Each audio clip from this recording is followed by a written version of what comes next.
সুইজারল্যান্ডে অনুষ্ঠিত ইরান ও যুক্তরাষ্ট্রের মধ্যকার আলোচনা সফলভাবে শেষ হয়েছে বলে জানিয়েছেন পাকিস্তানের প্রধানমন্ত্রী শাহবাজ শরীফ।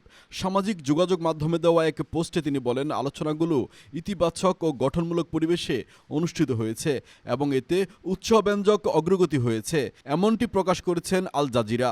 শাহবাজ শরীফ জানান, আলোচনায় ৬০ দিনের মধ্যে একটি চূড়ান্ত চুক্তির লক্ষ্যে একটি রোডম্যাপের বিষয়ে সমঝোতা হয়েছে।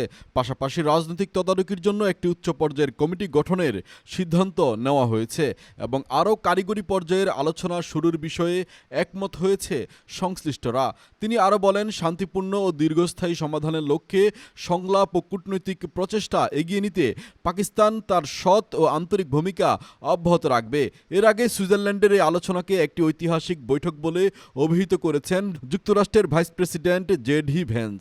এই আলোচনায় মধ্যস্থতাকারী হিসেবে পাকিস্তান ও কাতার অংশ নেওয়ায় তাদেরকেও ধন্যবাদ জানিয়েছেন তিনি। ভেন্স বলেন, মধ্যপ্রাচ্যে কূটনীতি ও স্থিতিশীলতার উপর ভিত্তি করে একটি নতুন ভবিষ্যতের উপর জোর দিয়েছেন।